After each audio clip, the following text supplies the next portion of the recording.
destino, días eternos, días... 7:39 minutos. Estamos inaugurando hoy el primer invitado en el tiempo de que llevamos aquí en donde todo empieza y en el espacio streaming. Es el primer invitado que tenemos en piso. Así y es el diputado nacional Marcelo Mango, que está junto a nosotros. Mango, ¿qué tal? Buen día, ¿cómo le va? ¿Qué tal? Muy buenos días, un saludo. Bueno, muchísimas gracias por la invitación y bueno, empieza hoy. Bueno, exactamente. Así que bueno, agradecidos de haberse venido tempranito por aquí en una agenda en Bariloche que está conociendo en terreno de alguna manera, pero que va a incluir visitas institucionales en su rol de parlamentario y por supuesto reuniones de carácter político, ¿no? Sí, por supuesto. Trato de recorrer la provincia, siempre la recorrí en todos los lugares que me tocó ocupar y creo que es fundamental el contacto directo, cara a cara. Hoy estamos en tiempos de redes, pero yo soy en eso de la vieja usanza, hablar directo, hablar cara a cara, encontrarnos con compañeros, me parece que la política tiene que hacerlo además. Mango estuvo en la apertura de sesiones legislativas, que tuvo todo lo que tuvo. A veces es muy difícil que la pirotecnia, que el impacto, que el grito, que la discusión le deje algún espacio a inclusive los anuncios de un discurso de la importancia que tiene una apertura del año legislativo. ¿Está acostumbrándose o le sigue costando acostumbrarse a ese tipo de contextos? Mira, yo creo que fue un discurso energúmeno, ¿no? Violento, airado, agresivo, transmitiendo bronca, transmitiendo odio. Me parece que no es lo que corresponde en una asamblea legislativa donde un presidente tiene que comunicarle a la sociedad su proyecto para el año, ¿no? Uh-huh. Ahora, cuando uno no tiene anuncios para hacer, cuando uno no tiene proyecto hacia el año, creo que utilizó eso como un escenario de descalificar, ¿no? Uh-huh. Uno se acostumbra y en cierta medida lo puede presentir. Por ahí incluso uno tenía la esperanza, ¿no?, a alguna obra pública, porque la Argentina, nuestra región, nuestra provincia necesitamos, ¿no?, obra pública. Estamos llenos de un solo anuncio de obra pública en el país. No, yo lo decía el otro día con un compañero, prácticamente nadie sabe, ni los políticos sabemos quién es el ministro de Obras Públicas de la Nación. Claro. Eso te marca porque por lo general los presidentes aprovechan para anunciar claro, obras, ¿no? Para anunciar qué van a hacer. Uh-huh. Después, bueno, no, fue un discurso actuado ese, ¿no? Uh-huh. A mí me preocupa porque este mes estamos en el mes de los 50 años de la dictadura, ¿no? Entonces me parece que hay que ubicar al país en el contexto, explicarle a la... Claro, que el sueño de la democracia tenía otros rasgos cuando se la soñaba, no era este. Y en otros rasgos uno evalúa todo lo que destruyó la dictadura en la Argentina, uh-huh, en relaciones sociales, humanas, en vidas, en perspectiva también, en industria, también en poder adquisitivo, en trabajo, en poder adquisitivo de la sociedad.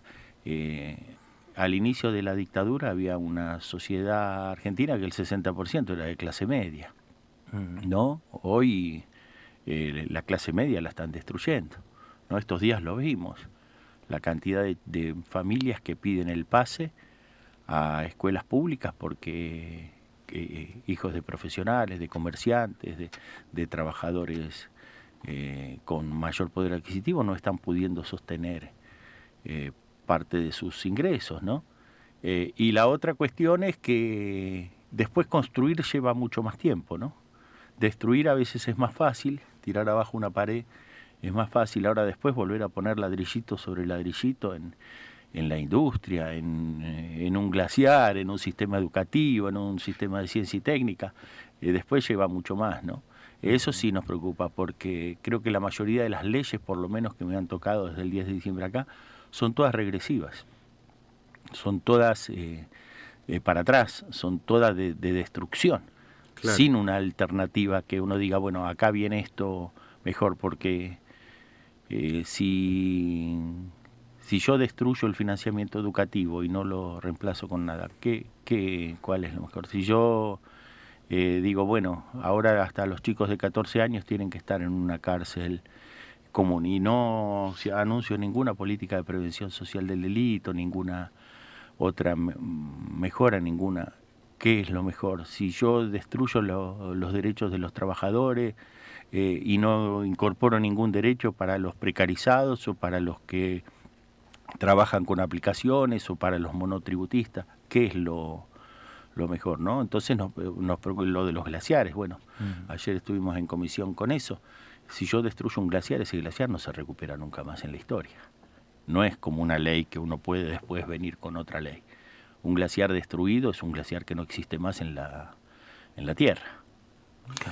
Mango, el fuego cruzado en un momento era feroz. Su postura pasiva, tranquila, considera que es mejor no meterse tanto en el barro en ese tipo de situaciones. No, pasiva nunca, pero sí no tengo nada que ver con esas actitudes. Yo no quiero ni ser ni parecer un energúmeno.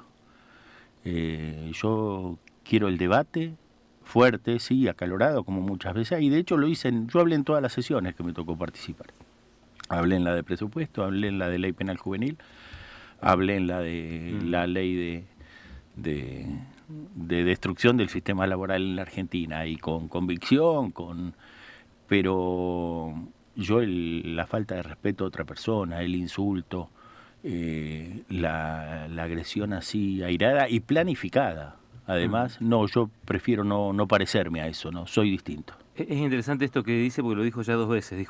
Primero dijo fue actuada y ahora dijo fue planificada. A ver, entiendo que usted se refiere a que había una manera de que o asesores de imágenes o asesores políticos entienden que ese tipo de escenarios es favorable para determinada lectura o para determinado sector político, con lo cual el presidente de la Nación no es que respondió una agresión, sino que simuló que la tenía al comienzo. Al inicio sí, empezó él agrediendo y señalando para el costado como si alguien le hubiera dicho nada, y toda nuestra banca estaba en absoluto silencio, incluso la de otros sectores opositores también. Lo empezó actuando y ahí es cuando se levanta, ustedes no sé si lo habrán visto después en streaming o en las redes, el presidente de nuestro bloque, Germán Martínez, se levanta a decirle al presidente de la Cámara de Diputados, mirá, mantengamos y no hubo posibilidad. Después sí arrancó. Claro, después sí hubo un intercambio, primero fue un guionado, digamos. Claro, yo creo que sí, que fue guionado y evidentemente fue así, ¿no es cierto? Uno lo vivió así. Y después sí hubo, por supuesto, reacciones, porque si te insultan, te agreden, te descalifican, como eso, ¿qué haces? Claro. Te vas. Algunos optaron por irse. Nosotros habíamos decidido como bloque estar, salvo que hubiera, porque también corría la posibilidad de un anuncio de un indulto a los genocidas, ¿no? En ese caso sí estábamos decididos a algún anuncio de ese tipo que está circulando. Sí. ¿Está descartado? Todavía no. Mire, yo con este gobierno no descarto nada, pero sí nosotros estamos preparando la memoria y el recuerdo del 24 de marzo, ¿no? Creo que ahí es importante que la sociedad argentina vuelva a expresarse. De hecho, lo ha hecho en distintos momentos, siempre los 24 de marzo, pero hay momentos que eso ha sido muy significativo, y yo creo que todos estos acting, todas estas cuestiones también tienen que ver con descalificar a la política, ¿no? Cuando uno ve que un gobierno, por ejemplo, vamos a la ley laboral, el miembro informante del oficialismo, que es el momento más importante, cuando uno elige como bloque a quién va a sostener y a defender nuestro proyecto, leyó. ¿Sí? No podía sostener las ideas, las tuvo que leer. Y el que tenía que cerrar, que es después de todo el debate, hay alguien que uno elige para cerrar todo el debate, desistió de hacerlo, ¿no? Entonces uno dice, bueno, ¿dónde está la convicción en lo que se hace? ¿Dónde está el...? ¿Es falta de convicción? ¿Es pobreza conceptual? ¿Es la idea de que no es necesario? ¿Se soslaya ese paso? No, y es la idea de que hay alguien que ya les dijo, se los escribió y están ahí para levantar las manos, ¿no? Como que no hay, hay algunos que sí, por supuesto, que tienen más tradición, pero después no puede sostener un debate, ¿no? Porque no es la intención la de debatir. Y el Parlamento está para eso, ¿no? Claro. Para mostrarle a la sociedad las ideas. Y además hay otra cuestión, a mí me parece muy importante. En el Parlamento está todo lo que expresa la sociedad argentina, ¿no? Hay diputados de todos los partidos, de todas las provincias, de todos los colores, de todas las ideologías. Entonces por eso tiene que ser un lugar de respeto, porque cada uno es un representante de su pueblo, ¿no? De la diversidad que tenemos. Los argentinos no somos homogéneos, nunca y hoy menos, ¿sí? Somos diversos, ¿sí? Y si no se respeta esa diversidad es muy difícil, ¿no? Una sociedad. Y yo te digo, uno a los 50 años de la dictadura reflexiona y lo que menos quiere es una sociedad violenta y una sociedad en guerra, ¿no? Hoy que el mundo está entrando, o que sigue en esta, como decía el Papa, en esta tercera guerra mundial en cuotas, ¿sí? Me parece que los argentinos queremos paz y que no nos metan en una guerra que encima no es nuestra, ¿no? Mango recién marcaba el tema de la ley de imputabilidad para los menores y usted decía que habría que sostenerla con algo, rodearla con algo. ¿Puede profundizar eso? Mirá, yo trabajé entre el año 2003, creo que fue, y 2007, perdón, en un programa de prevención social del delito que le armé al actual gobernador Beretilnec en el municipio de Cipolletti. ¿Sí? Era con adolescentes y jóvenes en conflicto con la ley penal. Hoy digamos que la situación está igual o peor, ¿sí? Con mucha adolescencia, sin proyecto de vida, con muchas dificultades socioeconómicas y con muchas posibilidades vinculadas a distintos delitos, ¿no es cierto? A distintas situaciones de delito. Ahora no hay un solo plan de prevención social del delito. Entonces la ley penal juvenil lo único que busca es eso, la pena, ¿sí? Claro. Después del proceso. Ahora, antes no hicimos nada. Entonces, es más, yo lo decía también en el recinto, si nosotros no hacemos nada con nuestros chicos cuando ellos son víctimas, la peor pena para una víctima en su infancia es convertirlo en un victimario en su adolescencia o en su juventud. Esa es la peor pena, porque ahí destruimos al ser humano. ¿Sí? Y hay muchas posibilidades, pero claro, implican trabajo, educación, inversión, cultura, deporte. No hay cosas mágicas, ¿eh? Es ese trabajo, pero eso hace falta sistema educativo, protección social, trabajadores, ¿sí? Profesor de educación física, maestro. Mucho trabajo realmente. Mucho trabajo y Estado, ¿sí? Estado y sociedad con un proyecto así. Y la otra cuestión es cuando, yo lo decía, tenemos votando la ley a una narcotraficante, que son los que lo reclutan a nuestros chicos para cometer los delitos. ¿Sí? Y la ley era a los 13 años la que estuvo escrita, y en cárceles comunes. Yo lo que decía es, ¿qué ser humano piensa en su hijo o en su nieto de 13 años en una cárcel común? La ley decía con una separación. Que yo lo pregunté en el recinto, logramos cambiarlo ahí en el recinto, eso, lo poquitito. Y digo, ¿va a ser un tabique? ¿Va a ser una reja? ¿Va a ser una puerta? Ahora, nosotros sabemos que se puede.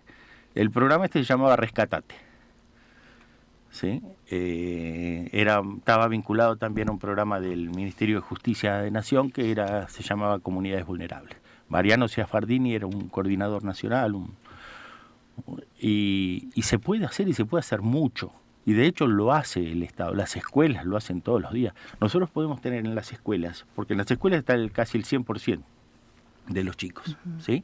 Ahora es obligatoria, es universal. O sea, el maestro, el profesor, con dificultades y todo, puede tratar con el 100% de los chicos, y nosotros queremos esos chicos que tienen que estar en la cárcel. Ahora, diputado, ¿no cree usted que esta baja de la edad de imputabilidad a 14 años no era casi un pedido de la sociedad, harta ya de lo que está sucediendo, de los adultos que mandan a delinquir a los menores, porque entonces saben que entran por un lado, salen por el otro, los chicos no tienen pena. ¿No cree usted que la sociedad estaba demandando esto? Mire, hay un debate hace muchos años en la sociedad sobre esto. Yo creo que el tema no es la edad, porque hoy pueden ir a reclutar a chicos de 12 y 13. Seguirán bajando, dice usted, claro. Es una posibilidad.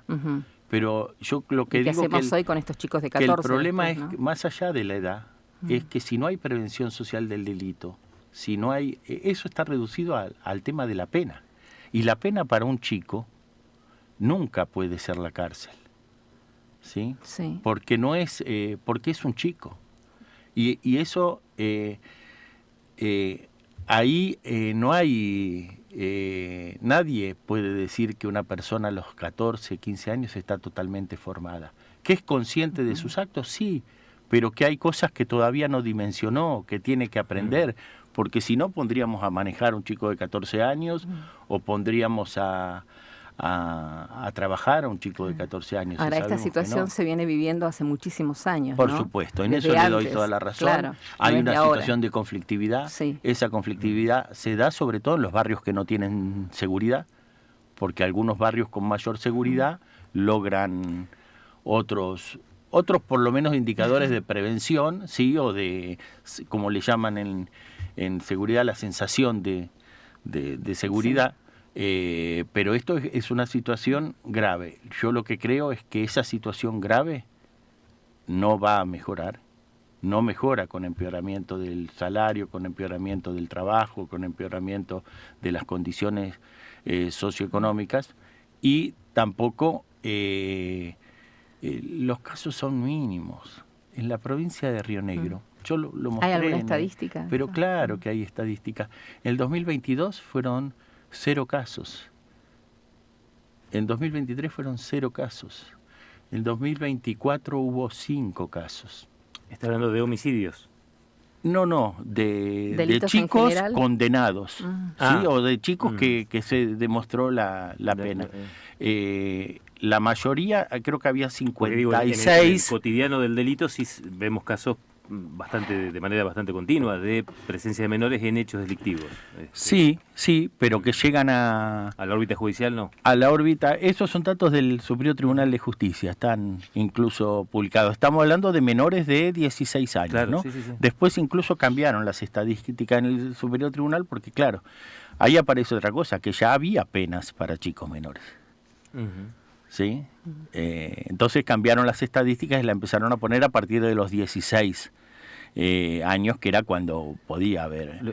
Pero más allá de eso, yo entiendo, y es una situación, muy dura. Pero esta ley no viene a cambiar eso, viene a cambiar después, viene a cambiar la pena. Lo que pasa, Mango... Y si ese chico, las penas son las mayores de casi todo el mundo para un menor, para un chiquito de 14 años, ¿no? Son 15 años. ¿Cómo sale ese chico formado en un lugar penitenciario 15 años después, a los 29 años? Que es la pena máxima para un claro. homicidio. Uno piensa inicialmente cómo ingresa ese niño, a veces hasta de 12 años, al ámbito delictivo. Ahí ¿no? está la prevención social. Viene. Ahí hay que hacer la prevención social. Que hace cuánto, décadas, que no se ha hecho absolutamente nada. Yo trabajé Chicos en eso que no han visto ni años. trabajar a sus padres, ¿no? Varios años trabajé en eso.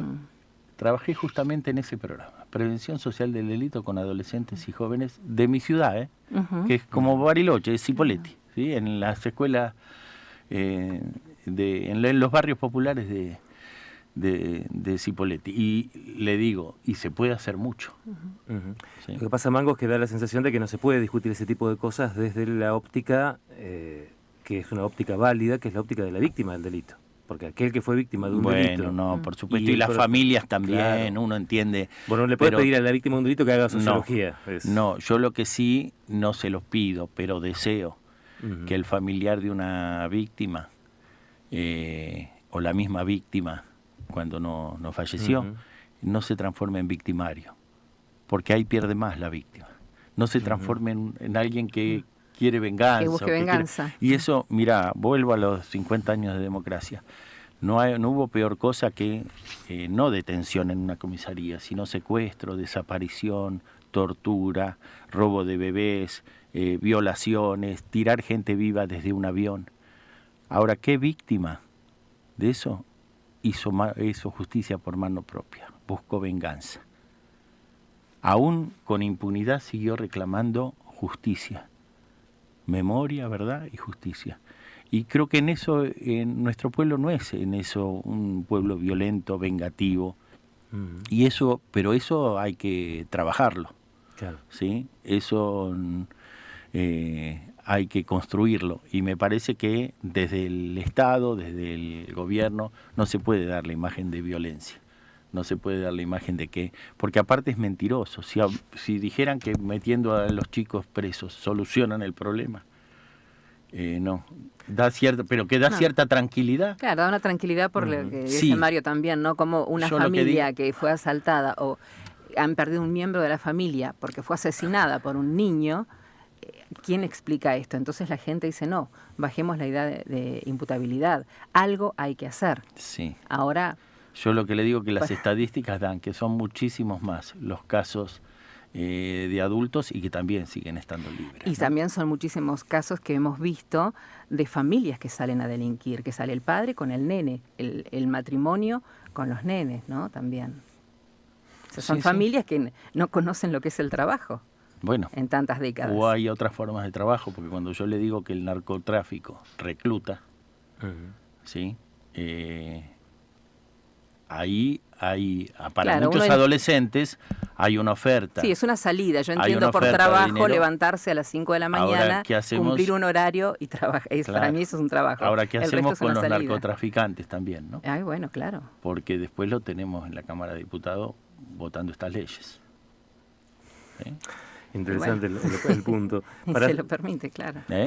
para cerrar la charla, Mango, y no obviar el tema de la política, le quiero hacer una consulta que tiene que ver Sí. con la última novedad que está dando el peronismo por estas horas a nivel nacional, que es esta invitación de Miguel Pichetto a generar una suerte de frente justicialista con vistas a de acá a 2 años. ¿Cómo lo evalúa? Hay sectores del peronismo que han reaccionado con algún nivel de entusiasmo, de una expresión de unidad dentro de lo que sería no solamente el peronismo, sino todos los partidos que están de alguna manera acoplados a este proyecto, y la sorpresa para muchos de que sea Pichetto el convocante, una persona que no solo fue el candidato a vicepresidente de Mauricio Macri, sino que era una persona que buena parte del peronismo en los últimos años lo había visto como alguien en extremo reaccionario en sus declaraciones y demás. ¿A usted qué le pasa con esa invitación? ¿Le entusiasma? ¿Crees que es la única manera de confrontar a Milei? Mire, yo lo vengo expresando hace un tiempo que yo creo que hay que construir un frente muy amplio en la Argentina. Muy, muy amplio. Yo no quiero sí un país que destruya su industria, que destruya su producción, que elimine derechos del trabajo, que no atienda a la infancia, que desfinancie la educación, que son los hechos concretos que está haciendo este gobierno.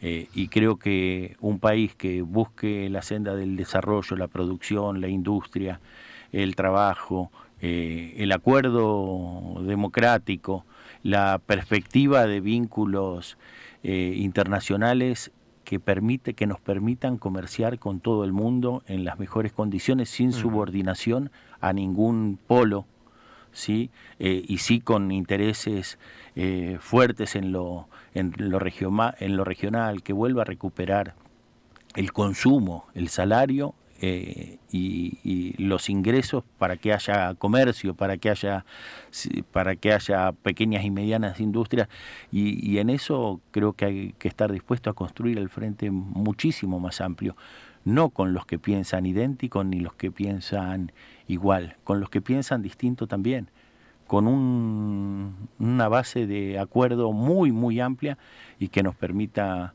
un sendero distinto para el país. Yo no quiero este presente que estamos viendo y creo que hay que construir una mayoría también que se permita gobernar, porque con una minoría tampoco se gobierna. Entonces creo que hay que ceder muchas cuestiones en función de construir un proyecto mucho más amplio, pero que le permita al país ir en una dirección de bienestar para su sociedad. Hoy creo que estamos profundizando el malestar en la sociedad. Marcelo Mango, diputado nacional, le agradecemos muchísimo que haya venido por aquí. No, a ustedes, como siempre, muchísimas gracias. Que anda muy Gracias. bien, Martincito, hacemos una pausa, ya venimos. Como siempre, Radio 6 es tu compañía e información, con el aporte de su comunidad de oyentes y la presencia permanente en la vida de Bariloche. Radio 6, a tu lado siempre.